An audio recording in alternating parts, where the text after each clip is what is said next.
Hello guys, hello students of the Drum Technique Academy. I'm Krimh and today it's my pleasure to answer your questions. And before we start to answer them in detail, let's have a little overview of the topics I want to cover today.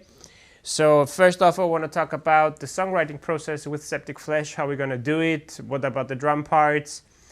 Then I'm going to tell you about my blast beat technique, especially how do I get loud hits on the snare drum. Then we talk about my training besides drumming, so like sports topics and diet. And then there is another question about what I'm focusing right now at the moment, what do I practice, what is important for me. And at the end of this whole video, we're gonna have a workout together. So we're gonna, play. You can follow along. It's gonna be around 11 minutes long, and yeah, we're definitely gonna sweat a little bit, but we're gonna talk about this later. All right, so you have tremendous power behind your hits. I wonder how you succeed to hit as hard as you do without losing the power of the snare drum when playing blast beats, especially at higher tempos. How do you keep it from disappearing from the mix? Thanks and advice. Yeah, so I think before we start with this, I have to say that my way of playing blast beats, a blast beat for me is just one piece of the puzzle. It is not the foundation of my drumming. So my drumming is more on grooves and on heavy hitting, and then you have a blast beat which is like one part, one climax. And because I do not play blast beats for a long duration, let's say if I would want to cover Lucifer Vicestus from Belphegor, it would be no way that I could play blast beats that speed in such long duration, and with this power it's impossible. I'm a human, I'm not a robot, I also have limits. But for me, when I use blast beats, they're short, and that's why I can play them really aggressive and I try to push loud. So that being said, I know already, you have to do it smart, right? If you know you have to play blast beat half of the song and it's very fast, then you probably have to come down with the velocity of your stroke.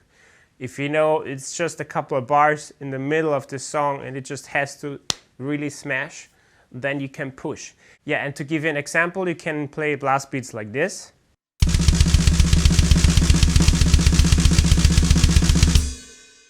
Or you can play blast beats like that.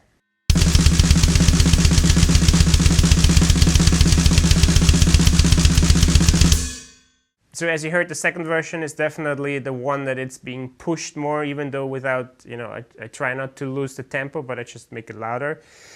And how you can do that? Well, I think the most important is still to be loose. You have to start to be able to play this tempo, right? And you try to be as loose as possible. And then what you want to do is you try to slowly increase the power, and you just have to experiment how high can the stick travel in order to be louder, but without losing, the speed. And the faster you go, the harder it becomes to play loud, or actually it becomes impossible, because playing super fast and loud, it's like two magnets, plus and plus, you try to squeeze them together and there's just a resistance, and it's the same here. If you play blast beat slower, you can hit really hard. But still, this is what I do. I always try to find the maximum travel of the stick. So try this out. You just play blast beat soft, and then you just increase it, and you will have to push, of course, more. And the power is in my wrist. So I think my technique is more similar to Janne from Dark Funeral. Of course, not in his duration of blast beat length, and also not in his speed. But I try to push with my wrist, and because I feel like there's the most amount of power. So try like this example.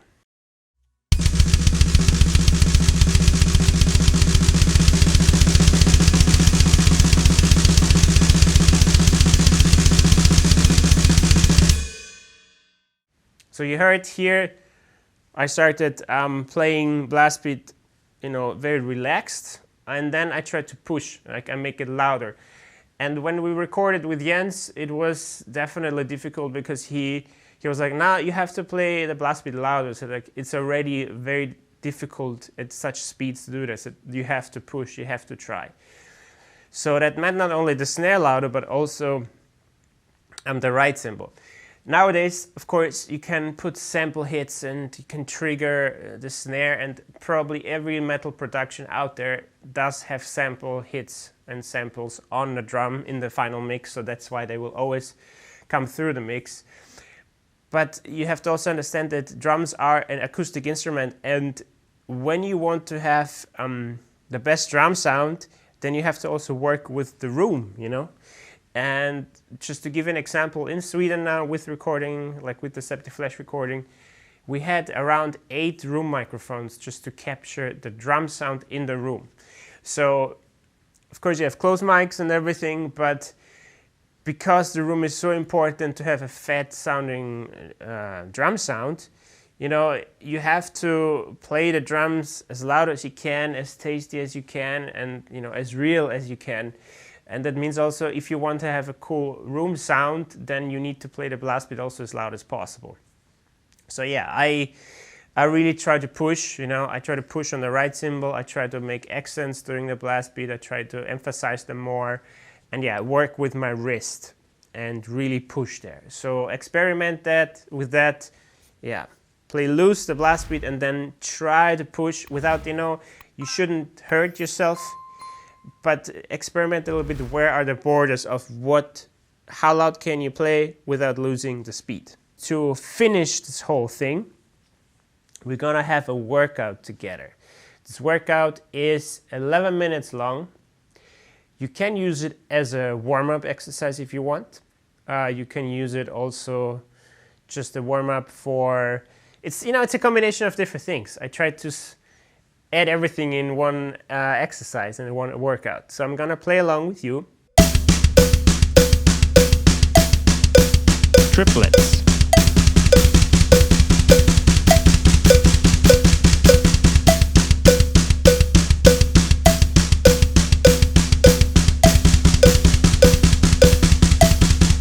Switch hands. Do you want to know how you can watch this full lesson? Just sign up at www.drumtechniqueacademy.net. Drumming, as you know, is a lot like gravity. All it takes is a little push.